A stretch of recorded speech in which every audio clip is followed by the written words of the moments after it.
Hola con todas, con todos, con todos los presentes. Les pido disculpas por los minutos que tuvimos un inconveniente técnico, pero creo que ahora pues ya estamos listas para dar inicio a este espacio. Es un gusto tenerles aquí presentes. Eh, es este espacio que hemos planificado para el día de hoy está construido en torno a la demanda que presentamos desde el movimiento Justa Libertad ante la Corte Constitucional del Ecuador, que tiene por objetivo la eliminación del delito del artículo 149 del Código Orgánico Integral Penal.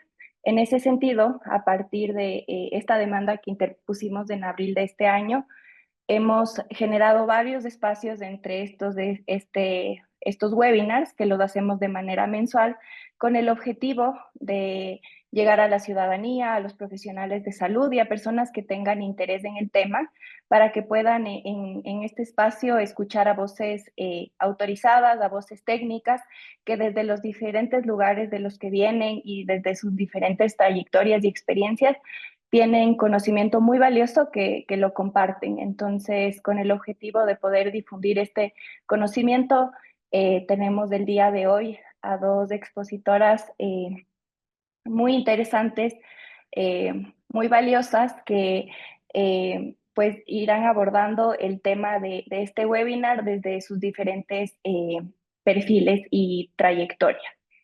Entonces, bueno, dicho eso, quisiera darles nuevamente la bienvenida, comentarles que el tema del día de hoy es del estigma como consecuencia de la existencia del delito de aborto. Y bueno, como ponentes tenemos a Nina Samberlin. Ella tiene un título de grado en estudios internacionales y sociología y una especialización de posgrado en investigación social en salud sexual y reproductiva.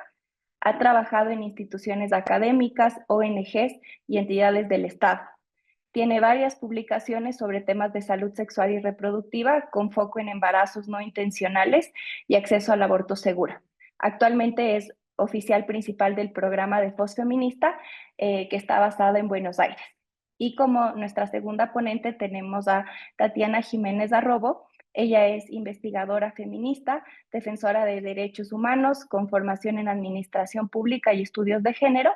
Posee dos maestrías, una en investigación social con énfasis en género y desarrollo y otra en gobierno con énfasis en estudios sobre el Estado. Actualmente es oficial de programas en Surcuna, donde articula proyectos de acceso a la justicia y salud sexual y reproductiva.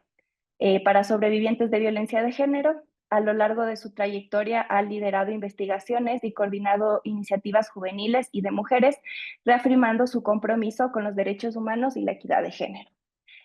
Con esta breve presentación de nuestras ponentes, quisiera darle la palabra a Nina, que nos acompañará en este primer espacio, en esta primera intervención, con el conocimiento que ella nos tiene para compartir esta tarde. Bueno, muchísimas gracias. Buenas noches desde acá, que ya es oscuro.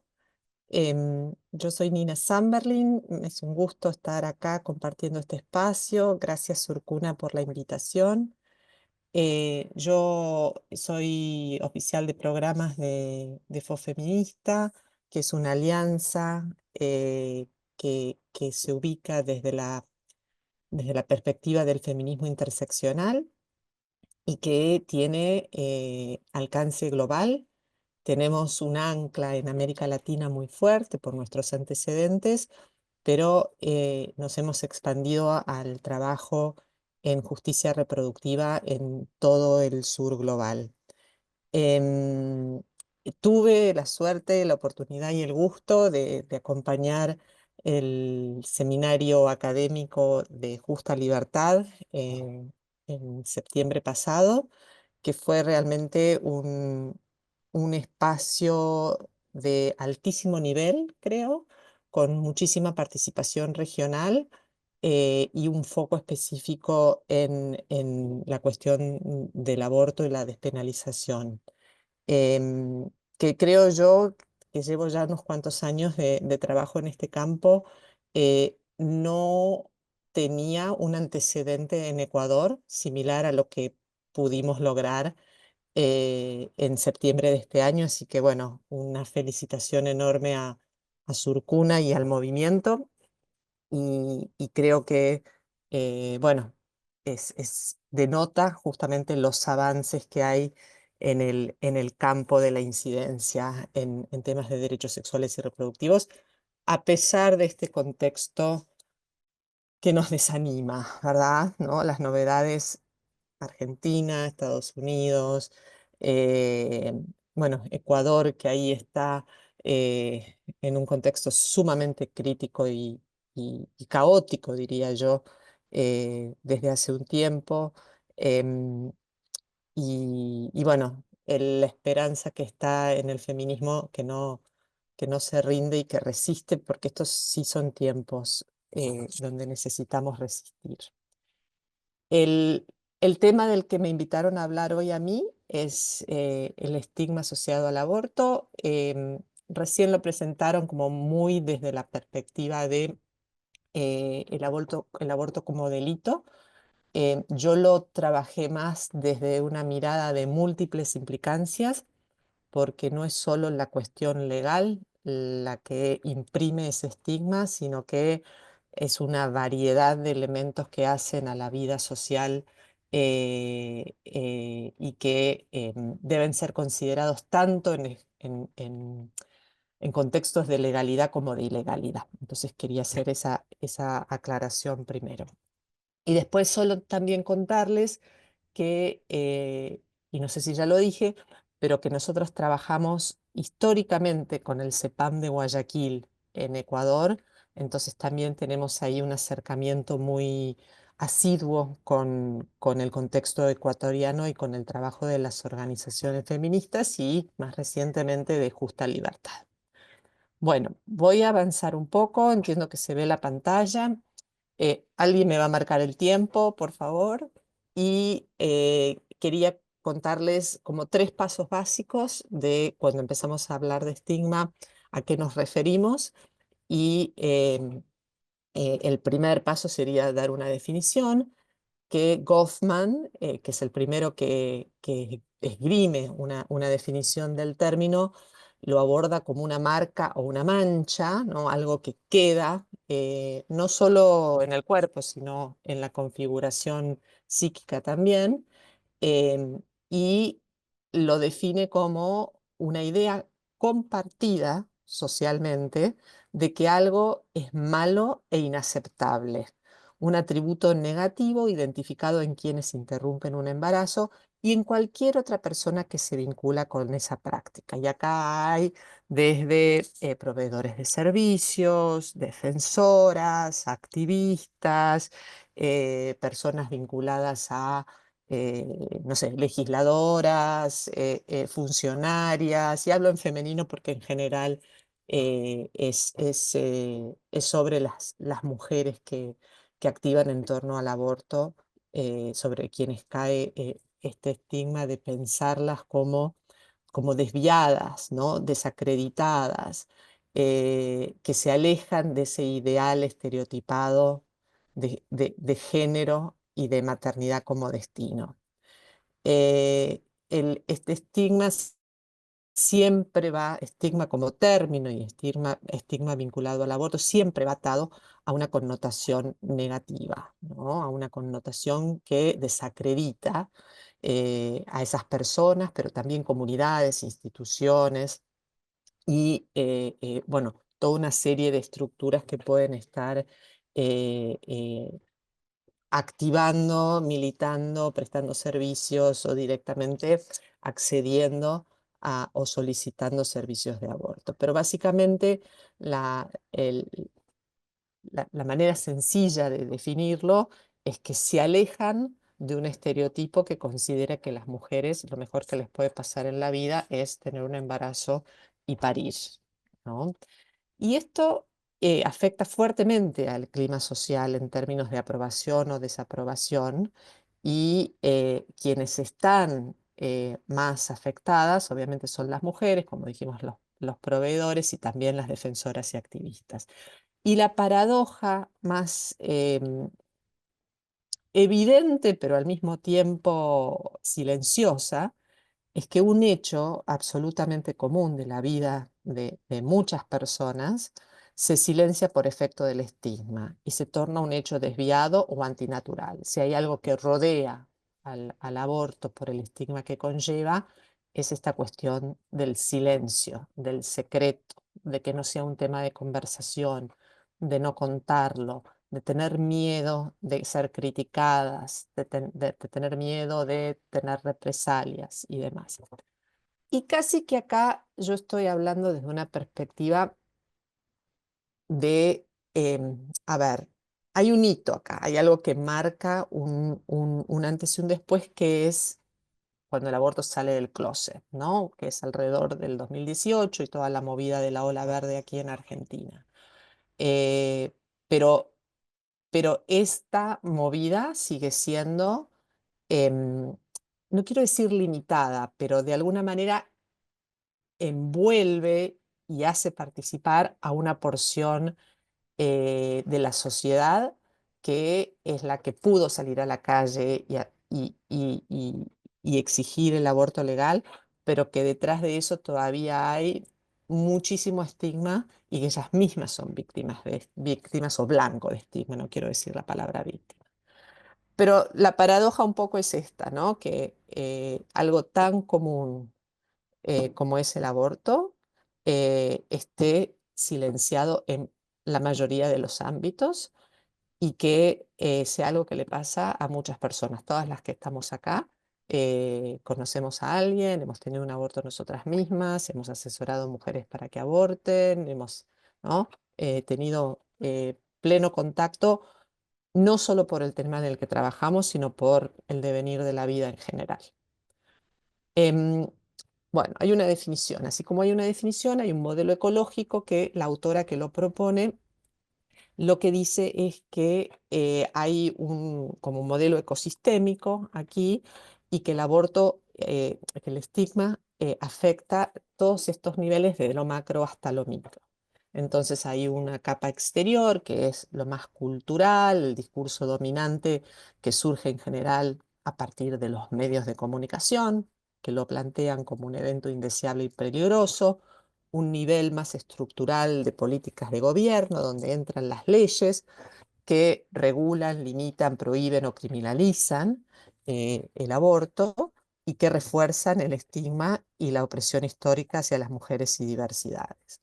Un nivel institucional, donde estamos hablando de servicios, donde, por ejemplo, la objeción de conciencia es una de las expresiones más brutales, diría yo, del estigma. O sea, yo tengo una profesión donde puedo prestar un servicio que me niego a prestarlo por mis convicciones o mis ideas, y la persona que necesita ese servicio es fuente y blanco de estigma por mis convicciones, ¿no? Esta idea de la mancha, de lo negativo. Después hay un nivel de comunidad donde, o sea, esta cuestión del secreto opera mucho, ¿no? De que todas hemos escuchado mujeres que van a buscar servicios fuera de su comunidad porque no quieren que su familia o su comunidad más cercana se entere, ¿no? Este tipo de cosas.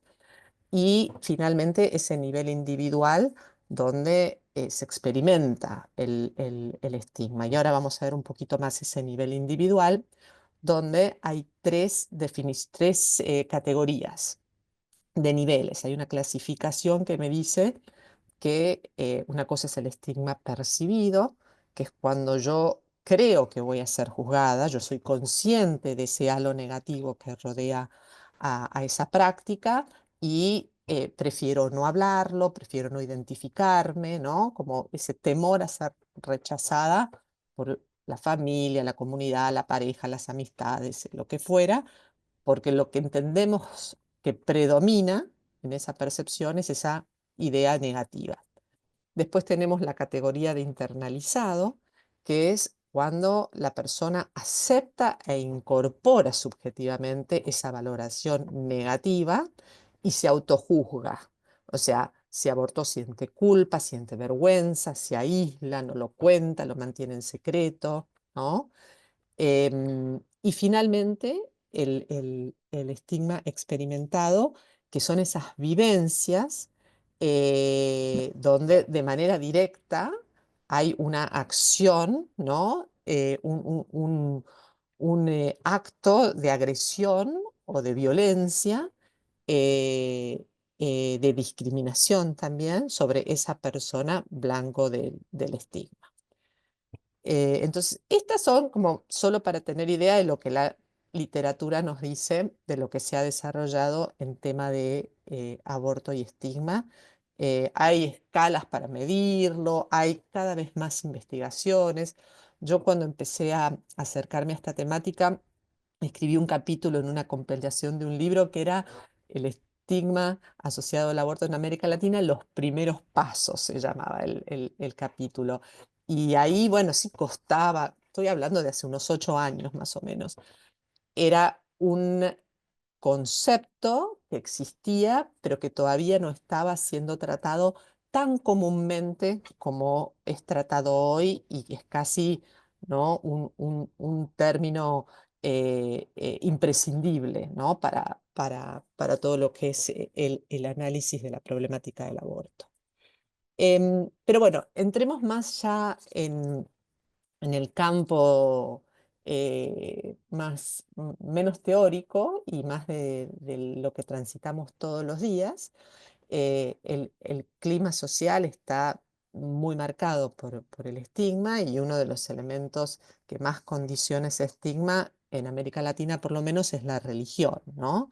Y donde los antiderechos y los conservadores están cada vez más ocupando puestos de poder y de influencia, ¿no? sobre la sociedad. Ni les cuento cómo es aquí en Argentina, porque la verdad que se ha perdido tanto y se ha avanzado tanto con esta cuestión de, no la religión, pero sí el poder de los sectores conservadores y esta figura de los influencers, ¿no? Y de los antis pudiendo decir todo lo que dicen y teniendo el eco brutal que tienen en el poder, en el gobierno de turno. Pero bueno, a las mujeres se nos percibe como pecadoras, asesinas, irresponsables, egoístas, desalmadas, culpables. Este término de que ni los animales matan a sus hijos, ¿no? Está siempre como muy eh, permeado de violencia y de metáforas sangrientas, ¿no? Como dijimos antes, la ilegalidad es la máxima expresión del estigma, pero se expresa muchísimo más allá de la ley y tiene esa parte más brutal en el acceso, ¿no? Donde operan muchas otras barreras. O sea, yo puedo tener un contexto legal, como es hoy en día, por ejemplo, Argentina o Colombia, pero hay muchísimas otras barreras que son expresiones de estigma que operan permanentemente cuando una mujer, una persona con capacidad de gestar, emprende esa trayectoria de querer acceder a un aborto y continúa también mucho después incluso de haberlo obtenido. En, en algunos, em, en algunos países y en algunas cabezas existe esta idea de que hay abortos buenos y abortos malos, ¿no? Los abortos buenos son estos de justificados, ¿no? Esta idea de que, bueno, lo que se incluye en las tres causales, en los países que pelean por un mínimo de tres causales, que es, yo diría, ni lo básico, pero de alguna manera las narrativas apuntan a esta idea de que estos abortos son los que a nadie se le deberían negar y que los que tienen más que ver con conductas individuales, ¿no? O decisiones propias o no haberse cuidado, son los malos y son los irresponsables. Eh, en el clima social, en lo político, también está marcado por esta idea de que el aborto es piantavotos, como decimos acá en Argentina, ¿no? Nunca es un buen momento para hablar de aborto en el escenario político en general. lo veíamos hasta hace muy poco. Cuando no es que tenemos elecciones presidenciales, tenemos elecciones legislativas, nadie en campaña se carga al hombro esta temática hasta que lo logramos en algunos países y hubo presidentes que se posicionaron a favor, pero la norma generalmente es que esto no ayuda o ayuda como le terminó ayudando a Trump en Estados Unidos, pero en un sentido totalmente opuesto. Para ir moviéndonos un poquito más, y porfa me va marcando el tiempo, otro de los focos del estigma son obviamente las mujeres y las personas que deciden terminar un embarazo. Y el estigma percibido está muy presente en esas decisiones, ligado al estatus legal del aborto, pero como decíamos antes, no lineal. O sea, las personas temen ser juzgadas, ser criticadas, perder amistades, romper relaciones, a partir de blanquear o de compartir una situación vinculada a un aborto. Se usa mucho este término de develar. Las mujeres miden si develar o no, si mentir o no, a quién, cómo, dónde. En general, prefieren que no haya una identificación en una historia clínica o vienen y nos hablan de un tercero. Tengo una amiga que le pasó tal cosa, ¿qué le puedo decir? ¿No? Como pidiendo consejos para un tercero.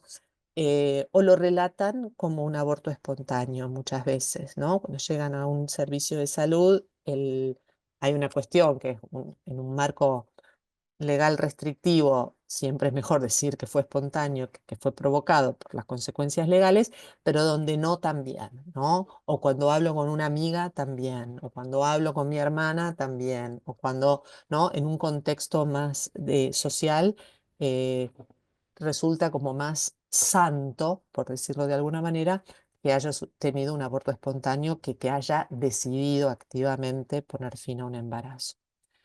El estigma opera siempre limitando el acceso al aborto seguro en todos los contextos. Y acá, nuevamente, legales o ilegales, vemos dilaciones, rechazos, burocracia, desinformación, ¿no? Maltrato, la mandan a la última de la fila, estas acciones que son como castigos, ¿no? Y que son producto de esa consideración negativa del aborto.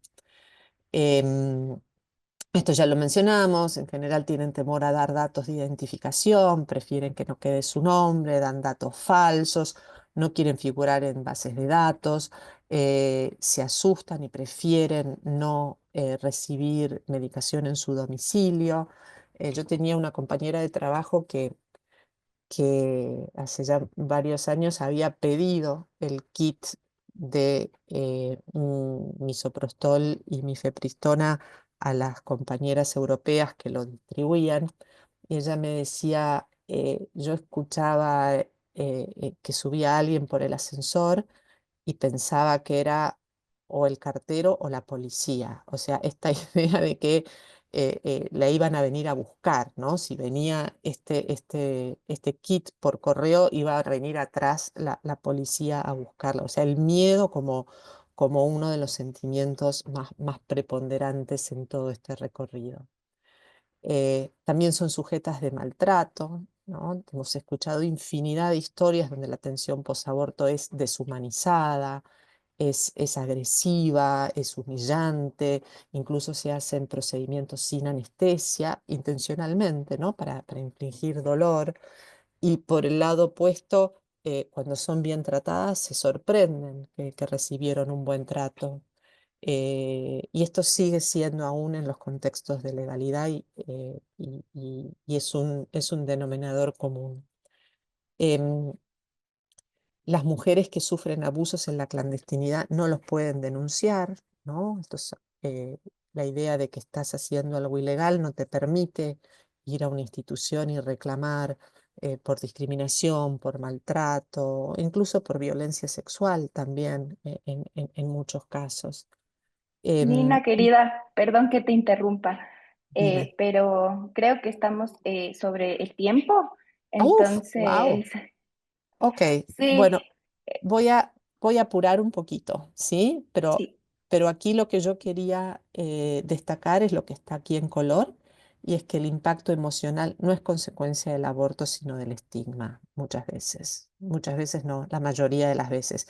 Y que si hay un impacto emocional, no es ese supuesto síndrome posaborto que los antis les gusta mucho referir y hablar, sino que puede llegar a tener que ver con cuestiones de esa persona que abortó que sean, que precedan al aborto. Puede haber cuestiones de salud mental ahí que puedan incluso agudizarse, ese estrés psicológico, pero que no están vinculadas a el hecho o la decisión de abortar. En general, las mujeres lo que sienten es alivio, ¿no? Puede haber tristeza, puede haber muchos sentimientos, pero el impacto emocional, si lo hay, es para quienes han transitado ese camino donde están permanentemente siendo estigmatizadas. Yo acá les quería compartir una historia donde la propia experiencia de abortar cambia esa visión estigmatizante. Y este es el caso de una entrevista que hicimos en Honduras, y después por ahí, si quieren, yo les puedo comentar un poquito más, pero no me quiero ir del tiempo. Pero el último, digamos, la última comunidad sobre la que quiero describir muy brevemente cómo opera el estigma es sobre los proveedores de servicios. Y aquí ya lo dijimos, la objeción de conciencia es algo que no es común yo diría, no existe en ninguna otra práctica, ¿no? El aborto es una de las pocas prácticas médicas que se pueden objetar por motivos de conciencia, o sea que la objeción en sí misma es estigmatizante y discrimina. Y acá quienes tienen, ¿no? El compromiso y el coraje y el deseo de hacer esta práctica muchas veces son estigmatizados como aborteros, que no es un término feliz entre los médicos y médicas. Nosotras las activistas nos gusta tomar ese término, ¿no? De aborteras, pero en un servicio de salud es un término que tiene una connotación negativa, y negativa básicamente porque alude a los que lo hacen por lucro, ¿no? Los que lucran a partir de un sistema que es restrictivo. Em, y, y dos cositas más que quería señalar aquí es que el recurso que tenemos hoy en día del aborto con medicamentos eh, es muy valioso, pero analizado a la luz de este concepto de estigma, permite a los profesionales tomar distancia, ¿verdad? Que las mujeres resuelvan. Y ese tomar distancia también es una manera de no comprometerse, no, es una manera de no asistir, ¿no? Y de entender que, bueno, yo no me voy a ensuciar las manos. El aborto autogestionado está buenísimo porque se lo hacen solo las mujeres, y a nosotros no nos tienen que venir a pedir nada. Y esto puede ser, como dije recién, causa y consecuencia del estigma. Yo escuché una vez un médico decir, yo nunca hice ni voy a hacer un aborto porque las mujeres se lo hacen ellas solas. Pero ahí no había un compromiso de acompañar a esa mujer, había un compromiso, una falta de compromiso más bien, y una idea de me distancio, lo hago pero no lo hago, lo hago pero no me ensucio. Eh, Después hay, bueno, una infinidad de otros espacios que también tienen que ver con el estigma de los profesionales. Y acá sí, para terminar, prometo, es cómo hacemos para desestigmatizar, ¿no? Y la receta por excelencia es hablar, ¿no? La despenalización social, hablar del aborto como un evento más de la vida de las mujeres y las personas con capacidad de gestar, hablar en primera persona, contar las historias, desdramatizar. No es siempre una decisión difícil, no necesitamos siempre una foto de una mujer con cara de triste, no es siempre de riesgo, no es siempre peligroso, no es solo un último recurso, no es excepcional. Esto es parte de la vida de las mujeres, esto nos pasa a todas. o nos puede pasar a todas y es algo que nos une también, ¿no? Tiene que ser parte de de esa narrativa de los eventos de salud sexual y reproductiva de las mujeres. Hay muchos espacios, hay muchas iniciativas, se ha logrado mucho avance, pero todavía hay mucho para recorrer. Y aquí no me voy a detener, pero todo este evento de que el aborto salió del closet ha contribuido muchísimo, pero muchísimo, por eso estamos acá, por eso está Justa Libertad, por eso, ¿no? A poner este diálogo sobre las mesas. Y yo creo que ahí estamos empujando y bueno, yo acá robándole tiempo a mi colega que tiene que seguir, pero bueno, muy dispuesta a responder las preguntas que haya y les agradezco infinitamente la atención. Muchas gracias, Nina querida. Sí, el tema es muy interesante y la verdad creo que a veces resulta un poco insuficiente tantas ideas eh, tan llenas de conocimiento que nos has compartido, que resulta corto el espacio que hemos tenido, pero quisiera resaltar un par de ideas con las que yo me he quedado particularmente y es, por ejemplo, esta idea de que la ilegalidad es la máxima expresión del estigma, pero que no se limita a esta, ¿no? Entonces, importante entender que tal vez a través de acciones como la de Justa Libertad, que busca quitar del Código Penal un artículo, pues el problema no está resuelto. Nosotras igual desde Surcuna lo hemos planteado como el inicio de un largo camino, porque como hemos podido evidenciar en tu presentación, en tu exposición, eh, las barreras sociales, el estigma, tiene raíces mucho más profundas. Entonces, hemos hablado del el síndrome post-aborto, de las objeciones de conciencia, de cómo esto tiene una implicancia, ¿no?, en los proveedores de salud y finalmente termina siendo una cuestión que se lleva al plano moral y perdemos de vista un poco que esto también es un servicio de salud, ¿no? Y es un derecho humano y creo que reflexiones como las que hemos tenido contigo nos invitan a eso, a cuestionar tal vez un poco desde esta doble dimensión, tanto las estructuras como las experiencias personales que cada una tengamos, conozcamos tal vez de manera personal o indirecta, pero creo que eh, es difícil pensar de alguien al que no, o a una persona a la que esto también no le atraviese de una forma personal y no sea tan lejana tampoco. Entonces, con esto y también retomando una idea que nos diste al inicio de tu ponencia sobre cómo esto también está ligado a los estereotipos y a la concepción de la maternidad como algo que es un mandato, ¿no? Y que al decidir interrumpir un embarazo o practicarte un aborto, estás irrumpiendo con ese mandato y todos los estereotipos que giran en torno a esto. También es parte de las construcciones y de los reproches que como sociedad se hacen a las personas que pues deciden no cumplir con ese mandato. Entonces, con esto me permito darle la palabra y el paso a Tatiana, que es finalmente quien nos podrá comentar un poquito más sobre esta relación que existe entre estigma y estereotipos de género. Gracias, Mitch. Gracias, Nina. Bueno, en primer lugar, muchas gracias a todas las personas que se han conectado también a la sesión de hoy, a este webinar que justamente busca abordar, ¿no?, el estigma como consecuencia de la existencia del delito de aborto. Ya Nina nos ha dejado presentando como una introducción general, se puede decir, y en realidad bastante esbozada también con relación a finalmente cómo se reproduce y cómo funciona y cómo opera también el estigma en las prácticas médicas, también en las prácticas jurídicas y en diferentes dimensiones de la vida de las personas, ¿no?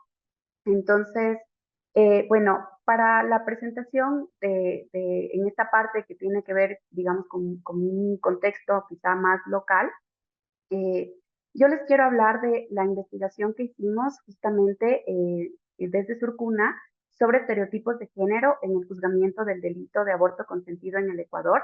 donde justamente nos preguntábamos cómo los estigmas y los estereotipos inciden en las acusaciones fiscales y sentencias judiciales sobre el aborto consentido entre el año 2014 y el año 2022. Entonces, bueno, un poquito como en términos generales, quiero contarles que existe como, o localizarnos más bien, en la idea de que existe un contexto estereotipado, punitivo, que asigna roles de género restrictivos y que define siempre a la mujer como madre natural y niega absolutamente la autonomía reproductiva, ¿no? Y todo esto es parte justamente de un sistema que es el que básicamente nos atraviesa a todas las personas y atraviesa todas nuestras experiencias, que es el sistema cis heteropatriarcal capitalista, que básicamente va organizando, ¿no? Nuestra forma de ser y estar en la sociedad. Y en ese sentido, justamente la criminalización del aborto opera, ¿no? Como a raíz o funciona a raíz de este sistema, ¿no? Que finalmente lo que busca es controlar nuestra vida, nuestra sexualidad, nuestra maternidad, etcétera, ¿no? En general, la vida desde las dimensiones, desde la íntima hasta la vida lo más público y tal, todas esas dimensiones pues está justamente abarcando, ¿no? Este sistema y como tal este control que busca justamente la criminalización. En ese sentido, quería contarles que justamente a partir de esta investigación nosotras fuimos identificando que uno de los principales estereotipos asociados al control del cuerpo de las mujeres y la criminalización del aborto está justamente en relación con el ejercicio de la maternidad debido a esta asociación que hay, ¿no? De mujer, útero a la maternidad y la responsabilidad casi exclusiva de las mujeres como criadoras de la descendencia, bajo la premisa de su capacidad natural para tener hijos. Y en ese sentido, eh, también justamente surge la criminalización del aborto como ese reflejo que busca justamente eh, controlar, como ya mencioné, la reproducción y el ejercicio de la maternidad y la autonomía de las mujeres y de las personas de la diversidad sexual con posibilidades de gestar, porque en realidad los estereotipos nos atraviesan absolutamente toda nuestra experiencia, hablando en términos igual de estereotipos de género, ¿no? Entonces, bueno, como producto de todo esto, categorizar al aborto como un delito eh, significa básicamente la imposición de múltiples castigos que buscan disuadir de tomar decisiones reproductivas autónomas a las mujeres o a las personas con posibilidad de gestar, estableciendo justamente la maternidad como un deber ineludible. Es algo que pasa en el Ecuador con la tipificación del aborto como un delito. Y en ese sentido, nosotras estábamos un poco también reflexionando sobre cuál es la relación justamente de criminalización del aborto, estereotipos de género y al mismo tiempo hablar de ese estigma sobre el aborto. Y en ese sentido, lo que hemos estado también como un poco reflexionando es que finalmente consideramos que mientras a más estigma hay mayor criminalización y a mayor criminalización hay mayor estigma. ¿Y cuáles son las consecuencias de que exista el estigma sobre el aborto? Es que finalmente este termina reforzando ese propósito punitivo y de control que hay, generando culpa, vergüenza, temor, rechazo social sobre las personas que deciden abortar y también sobre las personas que acompañan las decisiones de abortar. Y entonces, finalmente, ¿cómo permea ese estigma? Bueno, nosotras justamente en la investigación que realizamos, y ya les voy a ir contando más a detalle más adelante, cómo fue esta investigación y qué otros resultados encontramos. Y es que en nuestra investigación nosotras justamente encontramos que la existencia de estereotipos de género, la existencia del estigma que recae sobre el aborto, tiene consecuencias en el hecho de que es el 94% de los casos que nosotras revisamos se trató de casos de mujeres que habían sido criminalizadas por aborto dentro de los hospitales. Y claro, eso da cuenta justamente como de estas creencias, ¿no? De estas prácticas, de estos discursos que finalmente terminan siendo punitivos sobre el cuerpo de las mujeres, sobre sus decisiones y sobre su sexualidad y sobre su maternidad, ¿no? Y este impacto, ¿qué es lo que produce? ¿Sobre quiénes tiene impacto? Finalmente, la criminalización, estos estereotipos, este estigma sobre el aborto. Y bueno, Nosotras realizamos una investigación que se basó en la revisión específica de 17 sentencias, que fue una muestra, de las cuales identificamos que 13 fueron sentencias condenatorias y 4 sentencias ratificatorias de inocencia. En estas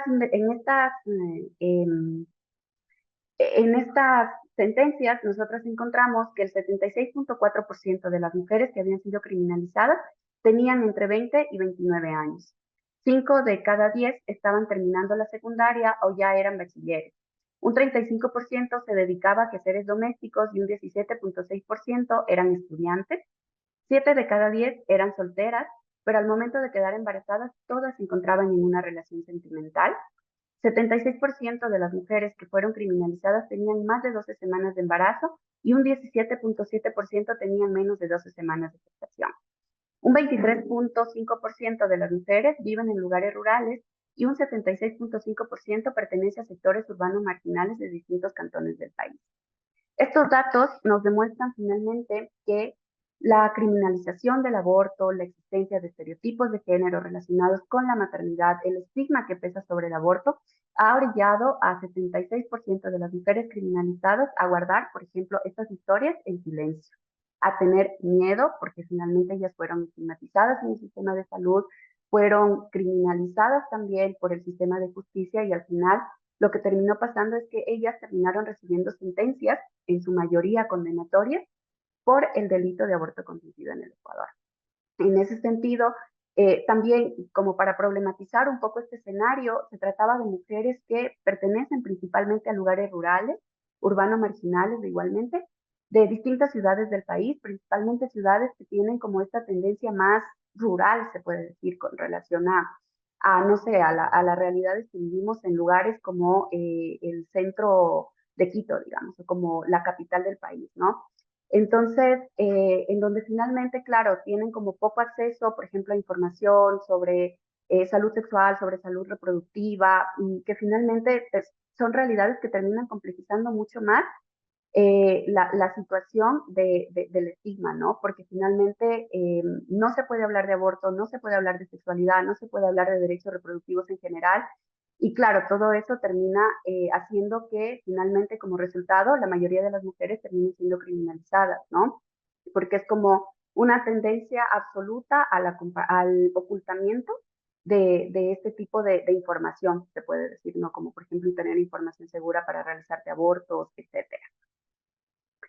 Bueno, nosotras en la investigación justamente intentamos en cada una de las sentencias que revisamos, fue como ir detallando párrafo por párrafo prácticamente cuáles eran los estereotipos que refuerzan la judicialización del delito de aborto y que por lo tanto también se terminan perpetuando el estigma que recae sobre el aborto. Y en ese sentido, primero quiero contarles que los estereotipos son la causa de que la vivencia del aborto y de cualquier otra emergencia obstétrica se vea profundamente condicionada por la condena social y legal que recae sobre esta práctica. Y en adición, los estereotipos de género también configuran los valores sociales sobre la sexualidad y la reproducción.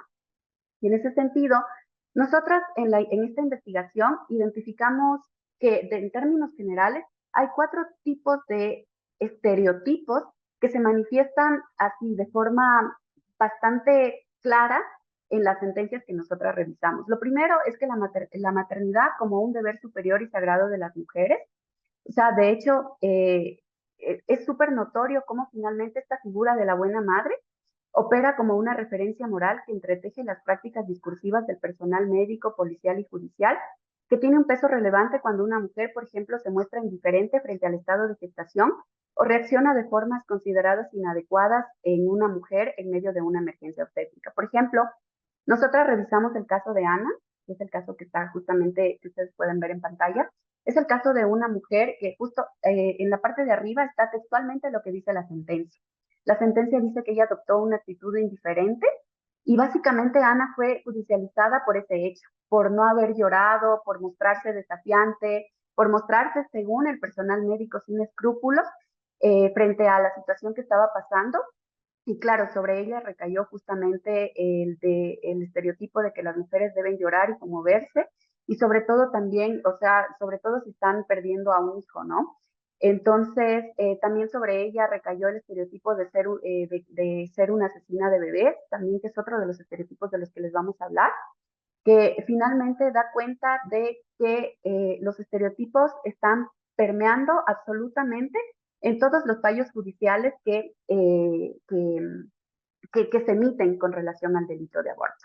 Otro de los estereotipos que nosotras identificamos es el estereotipo de asesinas de bebés y mentirosas, que básicamente esto permea mucho en el discurso judicial y social, de etiquetar a las mujeres que abortan con términos que las culpabilizan, ¿no? Diciéndoles que son mentirosas, diciéndoles que son asesinas, y que perpetúan, ¿no?, una condena moral y legal, disuadiendo a las mujeres que buscan servicios médicos por temor a la criminalización, o que mujeres que son víctimas de violencias basadas en género no tengan acceso a justicia.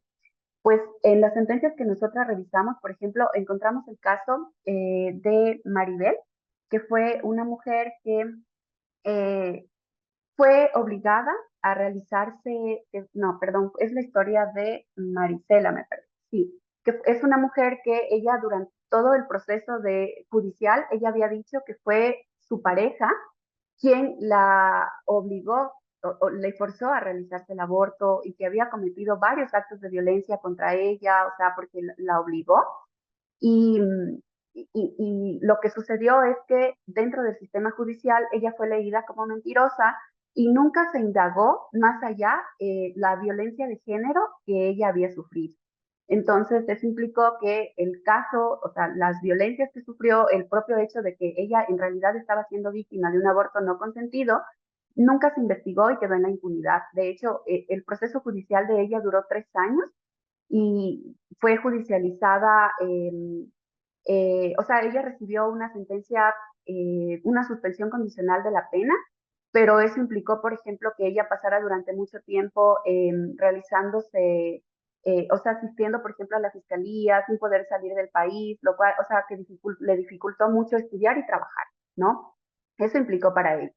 Y otro de los estereotipos que nosotras habíamos identificado en esta investigación y que se repiten absolutamente todas las sentencias y por supuesto que profundiza también el estigma que recae sobre el aborto, es la protección de la vida como estereotipo.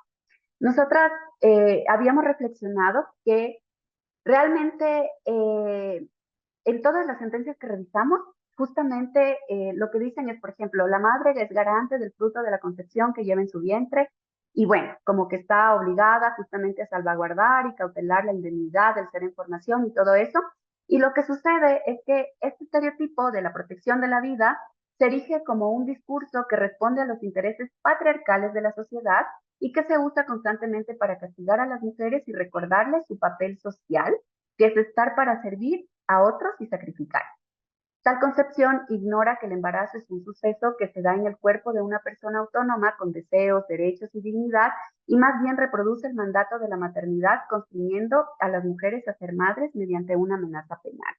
En absolutamente todas las sentencias que nosotras revisamos, decía justamente esto, y se citaba así como muchas doctrinas y tal, pese a que los convenios internacionales te dicen que inclusive para juzgar este tipo de delitos tienes que acudir a las declaraciones internacionales y no, a ningún otro tipo de preceptos relacionados con esto. Sin embargo, en las sentencias se ve absolutamente todo el tiempo como que esta citación a autores que realmente, nada, que trabajan el tema del derecho penal y tal, como para castigar este tipo de delitos, y no se acogen, digamos, como a estas, a las declaraciones internacionales y a otro tipo de tratados.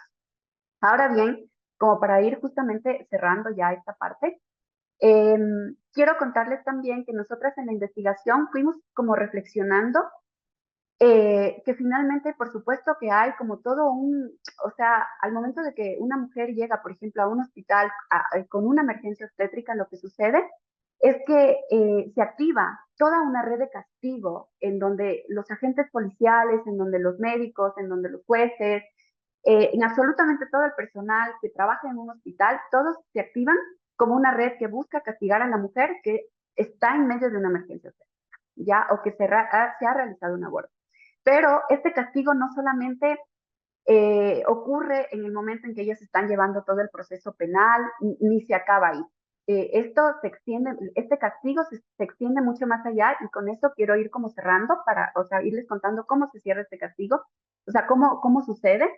Y es que también a partir de esto nosotras hemos reflexionado que esta extensión del castigo también se convierten en prácticas judiciales que perpetúan el estigma del aborto. Entonces, lo primero es contarles que el sistema de justicia está permeado por órdenes discursivos de género, etnia, clase, etcétera. Como ya dije, vivimos en un sistema cis, heteropatriarcal, capitalista y racista, que básicamente permea toda nuestra experiencia en la vida.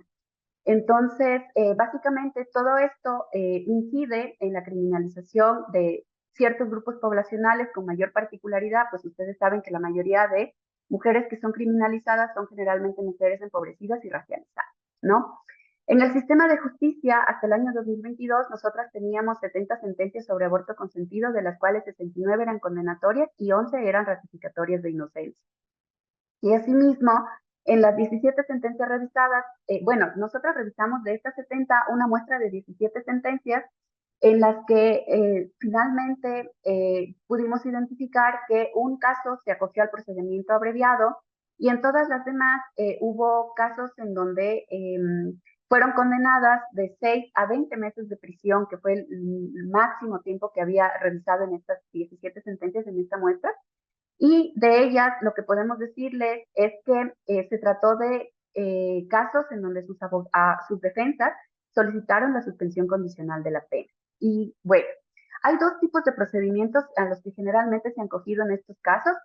Y lo primero es el procedimiento abreviado, que nosotras consideramos que es una trampa para las personas denunciadas por el delito de aborto, porque el procedimiento abreviado implica que tú asumes que eres culpable del delito que se te está imputando y estás aceptando que no haya ninguna investigación ni ningún procedimiento para demostrar tu inocencia.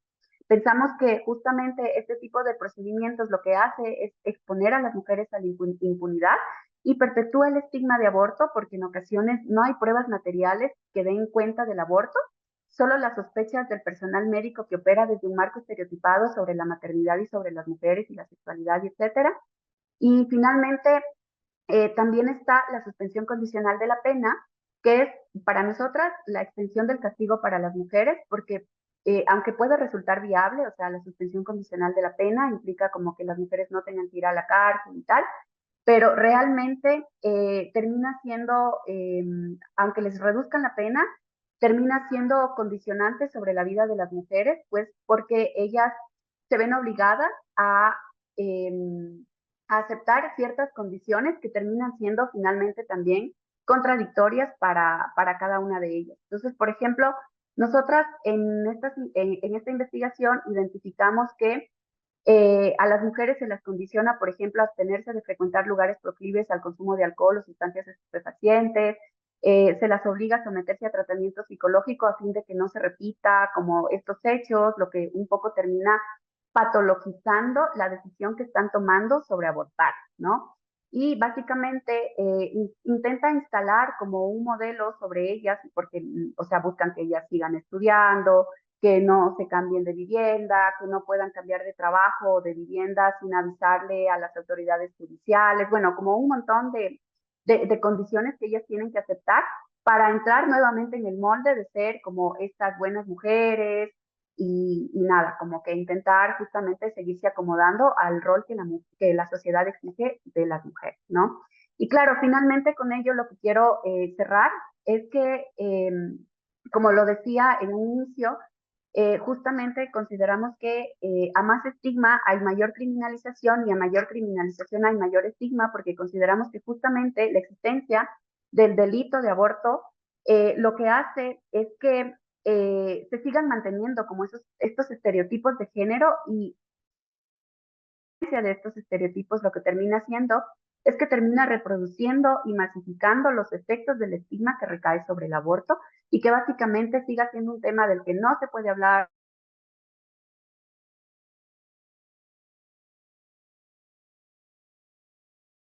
acompañar, ¿no?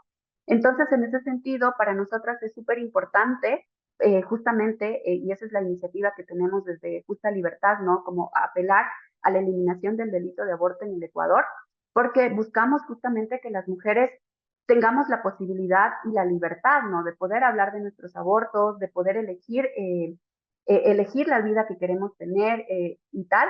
Entonces, justamente estamos como apelando a ello, ¿no? Como el estigma que recae sobre el aborto, finalmente. Bueno, eso es lo que tenía para contarles. Muchas gracias. Ya me pasé. Muchas gracias, Tati, por tu intervención.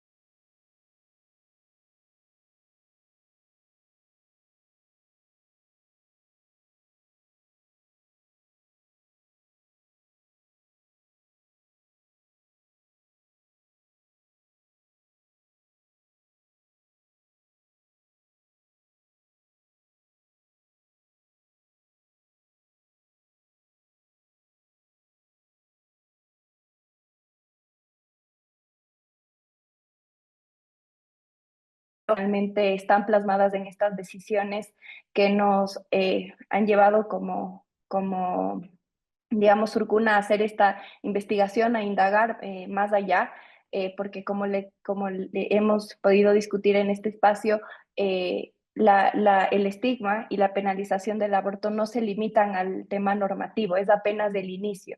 Entonces, poder entender que esto tiene implicancias culturales, sociales y barreras que son un verdadero reto poder ir trabajándolas y que nos llaman y nos interpelan igual como seres humanos a poder entenderlas porque son cuestiones que creo que están como muy arraigadas, ¿no?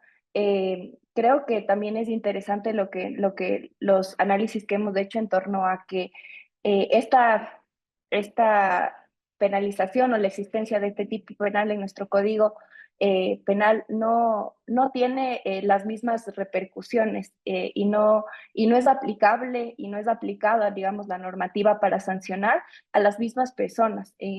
Una reflexión muy interesante fue que las personas que fueron tomadas en cuenta en el estudio eran personas con una vulnerabilidad alta, ¿no? Entonces creo que eso tiene mucho que ver también con el estigma, a quienes se les logra sancionar, digamos, hacer este reproche penal, llevarles a la justicia y también este reproche social, ¿no? Porque las personas que tal vez están en posiciones más privilegiadas pueden tener ciertas licencias y viajar a un país donde esté permitido, hacerlo en condiciones de salubridad, sin tener que acudir a un servicio inseguro.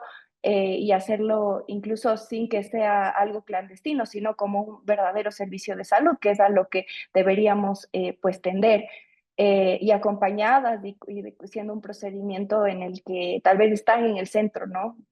Y no como es en la actualidad en nuestro país, que implica una lucha, porque eso creo que también es importante mencionarlo. En nuestro país hay tres causales por las que se puede acceder, pero al existir esta penalización y todavía este artículo en el Código Penal, al momento de hacer válido o de ejecutar este derecho que tienen a acceder en estas tres causales, se vuelve una empresa muy difícil, o sea, es barrera tras barrera y creo que todo termina siendo una confluencia de cosas que finalmente hemos planteado empezar por eliminar el delito.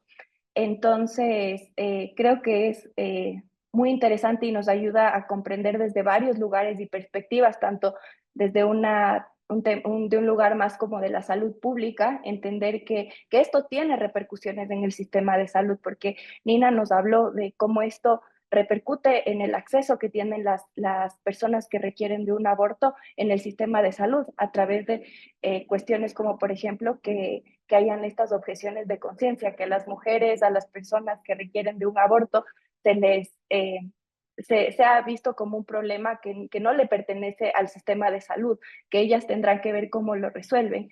Y luego también lo hemos visto en el sistema de justicia. Entonces, son muchos aspectos los que están imbricados, digamos, con la existencia de este tipo penal, que parece corto, que parece que no tiene mucho, que ya tenemos los sistemas de causales, ¿para qué más? Pero al existir este doble doble regulación, digamos. Por un lado es un servicio de salud, pero por otro lado es un delito en el que hay mujeres que están y personas que están, digamos, en un centro de privación de libertad. Por esto se vuelve muy complejo poder hacer estas diferenciaciones. Entonces, creo que es ahí donde nace la necesidad, porque vemos que el sistema de causales no es suficiente, porque a pesar de que está regulado también como un servicio de salud pública, es insuficiente.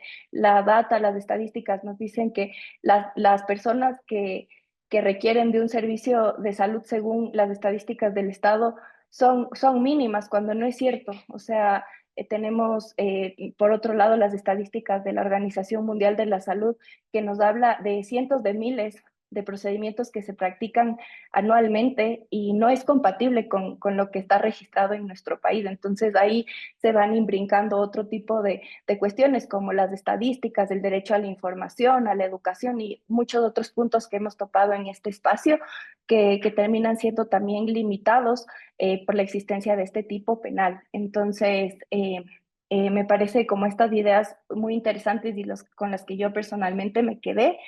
Y bueno, ahora creo que les agradezco primero a las personas que están presentes porque nos hemos tomado unos minutitos extras, pero creo que ha valido mucho la pena porque hemos tenido información muy valiosa. Ahora quisiera dar paso a las preguntas. Por favor, si tienen alguna, les agradezco que pongan en el chat. Tenemos ya una primera pregunta para ti, Nina, que estaba relacionada con el proceso que vivió la Argentina, ¿no? Que tiene ya un par de años más de experiencia con, con, con, con esta temática, digamos. Entonces te preguntan en particular si tal vez en tus estudios sobre aborto has encontrado diferencias entre el estigma o entiendo yo también la percepción social del aborto después de la sanción de la ley 2761 0. Gracias, sí, muy cortita mi respuesta. Mi estudio en Argentina es previo a la sanción de la ley, pero sin duda te puedo responder que sí, que las cuestiones han cambiado, ¿no? Porque han cambiado en el sentido de que se puede hablar, es legal, se ha hecho no la comunicación que se debería haber hecho, pero se ha trabajado comunicacionalmente en temas de aborto, no a nivel de campañas masivas, pero sí en espacios más reducidos, no en todas las provincias, no a nivel nacional tampoco, pero empezó a correr. Lo que sí, la primavera nos duró poco, ¿no? Esa es la realidad. No obstante, o sea, nos duró poco en el sentido político, porque ahora toda em, la línea es una línea destructiva, ¿no? Es una línea de atacar, es una línea de desacreditar, de quitar financiamiento, de evitar todo lo que pueda contribuir a una implementación de calidad. Todo eso se está, si no es que ya se eliminó por completo, se está retirando, tanto a nivel nacional como a nivel de las provincias, ¿no? Em, pero también discursivamente caló, creo yo, la cuestión del derecho a la autonomía. Lo que es muy difícil ahora es contrarrestar el discurso misógino y antiderechos que ocupa muchos espacios en los medios y que además tiene intencionalmente el objetivo de atacar a las feministas, ¿no? O sea, ahí hay un objetivo específico dirigido a las periodistas, a las voceras, a las legisladoras, a quienes enarbolen el pañuelo verde y el discurso feminista. Entonces, sí avanzamos en términos de reducción de estigmas, porque cuando algo se vuelve una práctica que vos podés acceder a un servicio de salud de la misma manera que hacerte un PAP, por ejemplo, eso es una manera de desestigmatizar. Pero como decía, quedaba mucho todavía por hacer y los tiempos ahora no son muy adversos.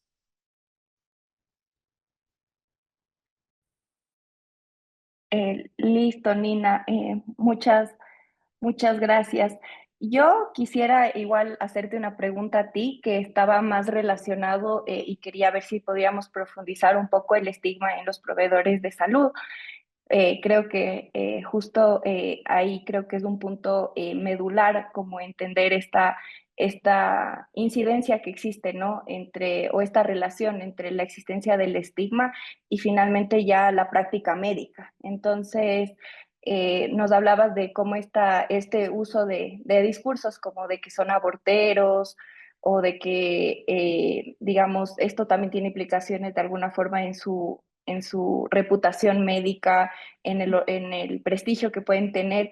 No sé si es que ahora, con el contexto en la Argentina, podemos ver cambios interesantes o cuestiones que podríamos resaltar que han cambiado positivamente para que este procedimiento sea cada vez más accesible o con menos barreras para el acceso. Ujú, ujú. Mira, podríamos hablar media hora de eso, pero te voy a decir dos o tres cositas que para mí son clave. Una, el aborto no está asociado con una práctica ni de prestigio, ni con tecnología de alto nivel, ni con un halo científico como pueden ser otro tipo de prácticas que a los ginecólogos les gustan mucho, además, ¿no? Em, no ha sido tema de congresos médicos durante la mayoría te diría, hasta los últimos 10 años, ¿no? Que también fue un tema de las feministas empujarlo. Y si hay un colectivo profesional al que hay que darle crédito por haber traído el tema del aborto a la comunidad médica, es a los médicos y médicas generalistas. Son los médicos del primer nivel los que se cargaron al hombro la práctica del aborto. Los y las tocoginecólogas hoy en día están, digamos, más cercanas, pero todavía considerándolo como una práctica de segunda. Lo que, ¿no? Lo que requiere la aparatología de alto nivel, lo que requiere, ¿no? Estas cuestiones más científicas en la cabeza de mucha gente es, no sé, una cirugía hiper compleja que requiere, ¿no? Miles de millones de dólares, o no sé, ese tipo de cosas. Y la práctica del aborto es algo que no da luces, ¿no? Y eso se nota claramente, pero también ha habido un avance, como decía. El aborto tampoco se enseña en las carreras médicas, por lo menos hasta ahora sigue siendo un contenido de una materia que es medicina legal o un contenido de una materia de ginecología, ¿no? Y después en las residencias lo que se trabaja es la atención posaborto, siguen usando legrado en muchos lugares, aquí veo gente de toda la región que nos puede hablar mucho de esto también, pero bueno, pesa el estigma desde la academia hasta el último escalón de la práctica, ¿no? Y ahí la cuestión esta de la terminología que se usa, como hablar de los médicos aborteros, vuelvo a decir, el abortero, el estigma dentro de la propia comunidad médica es que es el inescrupuloso que, digamos, de una manera no ética, lucra monetariamente con la desesperación de las mujeres. El abortero solo va a hacer un aborto en esas condiciones. No es alguien que se compromete, digamos, de su esencia, desde su militancia o desde su propia práctica médica. Em, entonces, creo que sí, también hay, ¿no? Esta cuestión del fuego amigo, ¿no? Los propios colegas te estigmatizan, ¿no? Esa sensación de que hay una crítica, de que hay una agresión, de que hay ciertas actitudes sí, de ataque y bueno, no colaborar directamente, o sea, dejar que el otro se sobrecargue con la tarea sin no solo ayudar, sino sin absorber otras tareas de esa integrante del equipo que sí hace la práctica. O sea, podríamos leerlo de miles de millones de veces, de miles de millones de maneras, pero incluso los eufemismos que se usan, ¿no?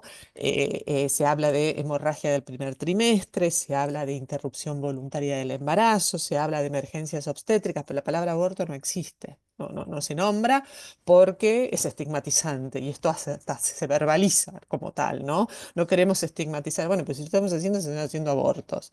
Pero bueno, hay que negociar y lo que fuera, y la terminología termina como lavándose un poco.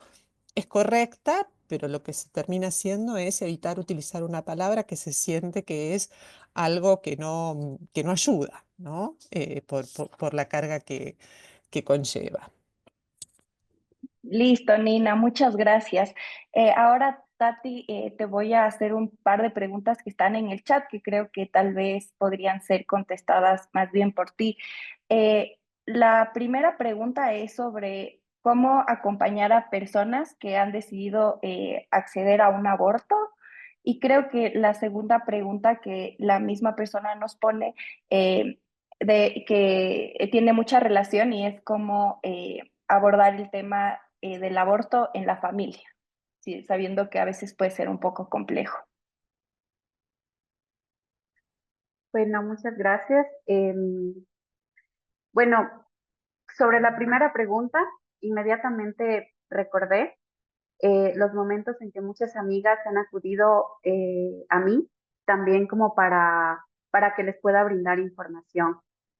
En ese sentido, lo primero que yo pensaría es que es súper importante que también haya, me imagino que todas las personas que estamos acá finalmente ya hemos trabajado, ¿no? Internamente también el tema de aborto, pero pienso que en general siempre es bueno tener claridades, ¿no? Sobre qué información necesitamos finalmente para poder también brindar la información a otras personas. Y en la práctica personal, debo decir que yo en realidad, o sea, mi acercamiento con el tema de aborto fue cuando estaba bastante chica y tuve muchas amigas que me preguntaban, ¿no? Y siempre tuve como ese interés también como de finalmente mirar este tema sin miedo, creo yo, que es lo primero, que hay que arrancarle el miedo a las decisiones. Y en ese sentido, el abortar o elegir ser madre y tal, son decisiones que necesitan también que no las bañemos de más miedo. Y en ese sentido, lo primero es que seamos pues personas que somos confiables, que finalmente estemos dispuestas a acompañar la decisión de la otra persona sin juzgar, que podamos acompañar la decisión de la otra persona sin generarle más miedo, porque realmente puede ocurrir que justamente por todo este contexto en el que vivimos de criminalización, la propia persona tenga mucho miedo de preguntarnos.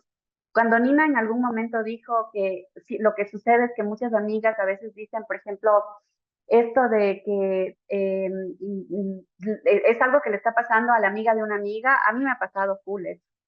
Muchísimas amigas me empiezan a preguntar, saben que trabajo, por ejemplo, en estas temáticas y es como que, oye, ¿sabes que tengo una amiga que está en esto? Y claro, y empiezan como a hacer como muchas preguntas.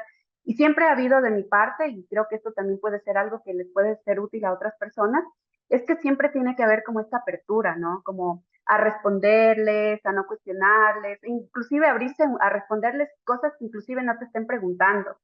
Yo me acuerdo en alguna ocasión hace un año atrás, hubo una amiga a la que yo le dije como, oye, pero si tu amiga está preguntándole a mucha gente, yo te recomiendo que tal vez sería bueno que busque las personas que le pueden dar esta información.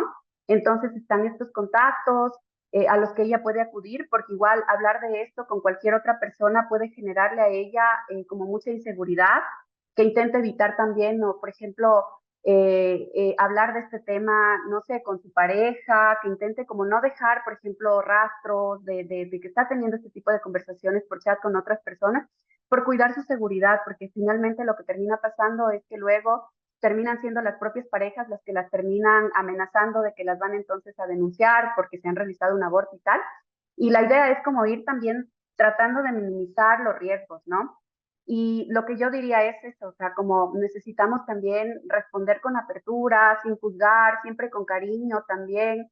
Yo admiro mucho, por ejemplo, en ese sentido, la práctica también de nuestras amigas y compañeras que son de la red feminista de las comadres, porque realizan, ¿no?, un proceso de acompañamiento feminista en donde buscan ser, incluso porque estos acompañamientos son como, o sea, como de dar información y tal, ser ese abrazo, ¿no? Que llega a la otra persona que está como en medio de todo ese proceso, ¿no? De decidir qué hacer con lo que le está sucediendo, ¿no? Entonces, creo yo que necesitamos ser justo eso, como ese lugar de ternura abierto, que finalmente no te juzga, en donde tus amigas, en donde las personas que acuden a ti con estas dudas puedan sentirse confiadas y donde se puedan sentir seguras y también acompañadas.